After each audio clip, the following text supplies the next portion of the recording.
Hi, myself Bhupati, belongs to Department of Mechanical Engineering in Sri Sharma College of Engineering and Technology. So today's topic is engine emission. So normally in engine, the fuel is burned and it will be converted into work, where the chemical energy is converted into heat energy, then heat energy in turn is converted into mechanical energy. Then after production of just partial amount of energy will be converted into work after combustion. So remaining things will be a loss that will be considered as a emission. So today's topic we're going to discuss about this thing, say engine emission. So IC engine produces power by burning fuel and converting chemical energy into mechanical energy. These fuels mainly contains carbon and hydrogen in various combinations.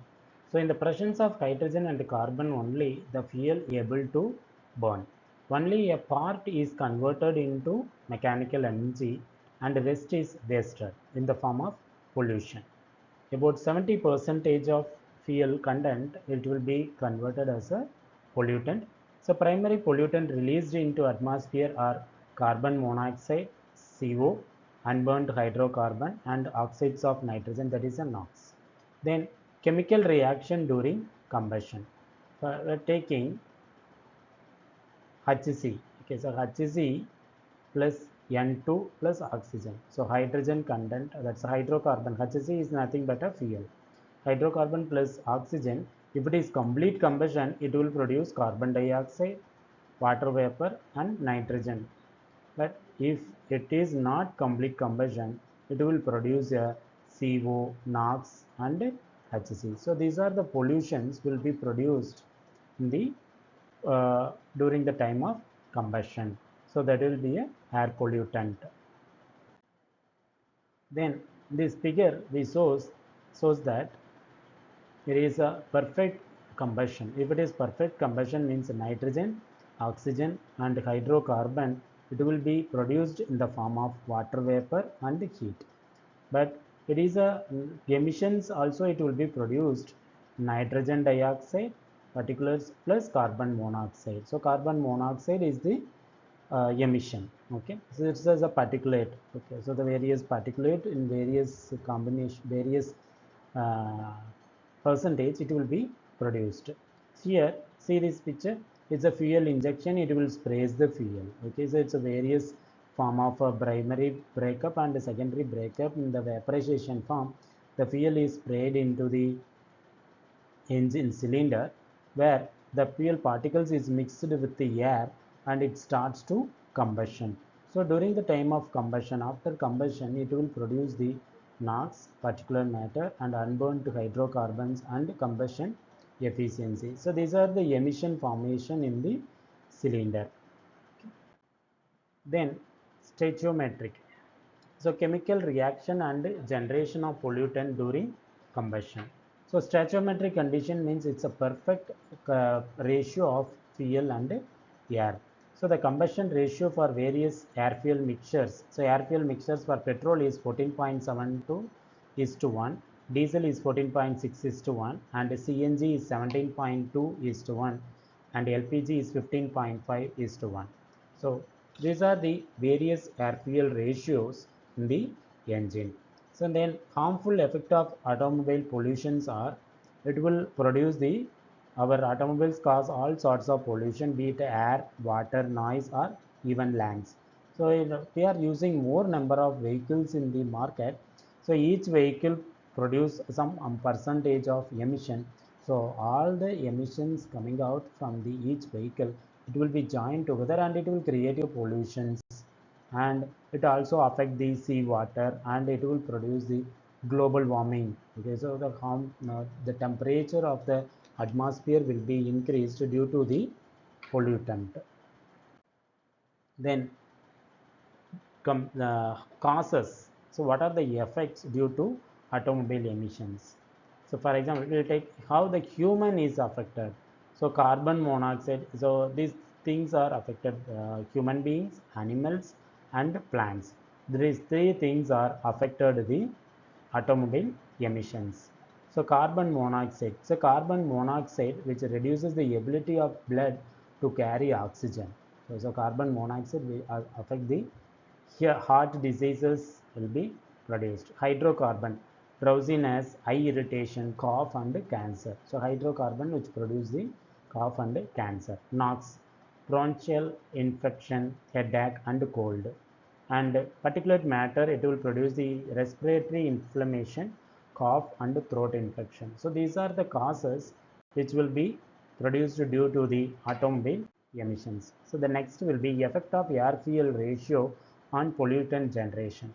So air fuel ratio, normally the fuel ratio will be called it as lean mixture and rich mixture. Lean mixture means the air will be more and fuel content is less. Rich mixture means fuel content is more and air content is less. So in this picture, this is the air fuel ratio. It's 1 means both the thing will be stoichiometric condition. So equal ratio we are given. If the air is increasing, it comes under lean. If the fuel is mixture increases, it comes under rich.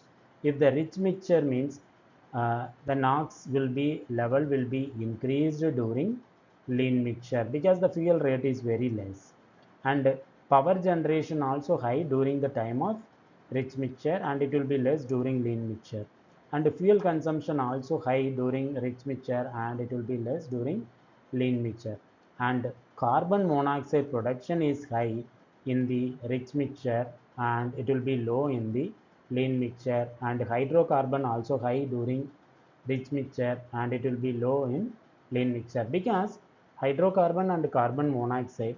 So due to that, if we are passing rich mixture, the partial amount of fuel only burnt and it will be converted into work. So maximum amount of hydrocarbon and carbon content will be emitted as a pollutant in the nature. So these are the effect of air fuel ratio. In this picture also the represent same the graphical manner. So x-axis it is air fuel ratio, rich and leaner, and here it will be represented the HC in ppm and NOx in ppm. So HC level and CO level will be increased during the time of rich mixture. And pollution generation. So pollution generation, so carbon monoxide is generated when incomplete combustion occur due to insufficient air in the air fuel mixture. It will produce 2C plus O2 gives 2CO. And however, non-toxic CO2 is generated when the air fuel mixture contains sufficient air. It will produce CO2. An excessive lean air mixture tends to cause hydrocarbon and lead to reduced engine power.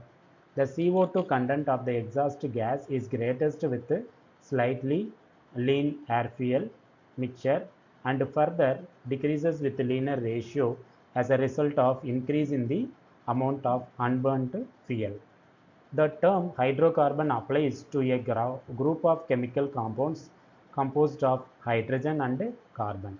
The complete combustion of carbon in the fuel results in the generation of CO2. Furthermore, another outcome of complete combustion is that H2 contains of the fuel the combines of O2 to form H2O. So if it is complete combustion takes place in the engine, it will produce the carbon dioxide and water vapor.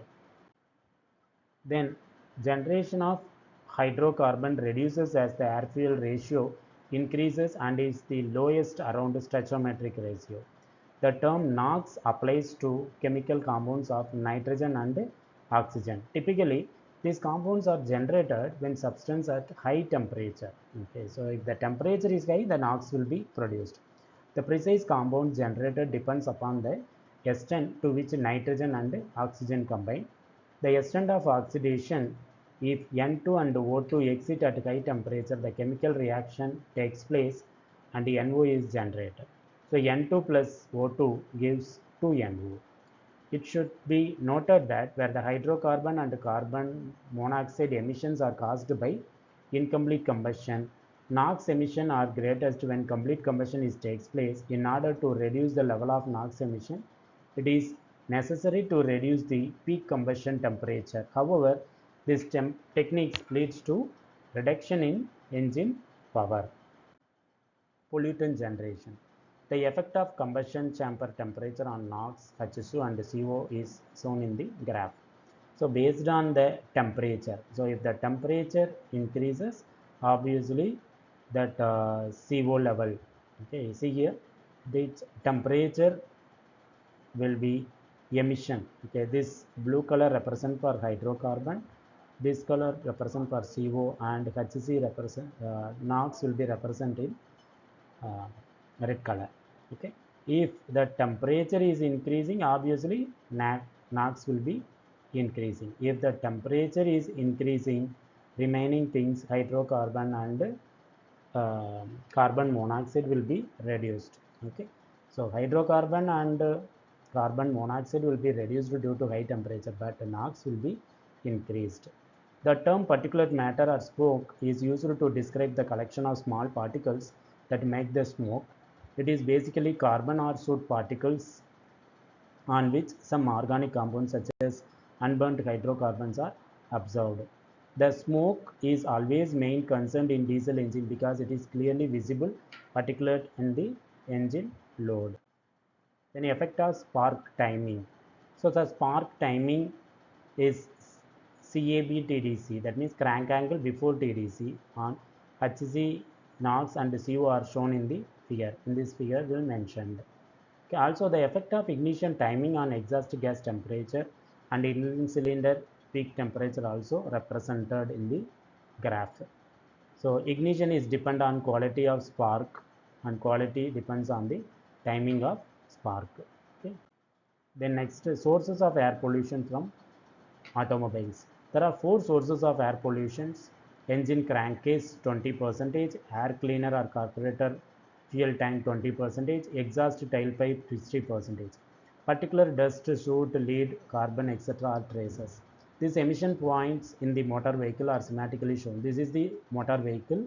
So here that crankcase emission HC, carbon monoxide, evaporative emission is hydrocarbon, and evaporative emission here also it is a fuel tank, here also hydrocarbon, and exhaust emission CO, HC, NOx and particulate point, and here also crankcase also that emission hydrocarbon and carbon monoxide. So in various component the carbon monoxide and hydrocarbon will be emitted in the engine. Then emission control. Normally there are 3 controlled emission control techniques. Crankcase emission controlled system, which sends blows by gases back through the engine to burn, thereby preventing their escape to atmosphere. Evaporative emission, which traps fuel escaping from air cleaner, carburetor and fuel tank, which are then returned to the engine and burnt. Exhaust emission control system, which includes variety of engine management system emission controlled devices. This system works to reduce the pollutant in the exhaust gas finally be discharged to the atmosphere. Then exhaust emission control. So there are exhaust gas come out of the engine cylinder. They can be treated by following methods: secondary air injection, exhaust gas recirculation, catalytic converter system. Secondary air means we have to add secondary air to the exhaust gas, and it will be again it passes to the engine for complete utilization of hydrocarbon and carbon content. And here exhaust gas recirculation, exhaust gas will be reduce the temperature and again it will be passing to the engine along with the fresh air fuel mixture. So that's also reducing the pollution. And catalytic converter as well, catalytic converter which having 3 different layer with filter membranes, it will reduce the harmful compounds and it deliver the pure exhaust gas to the atmosphere. So this is the overview of this emission will be how the emission will be produced and what are the emissions in the IC engine and what are the sources of pollution formation and how we will control this thing we discussed in this video. Thank you.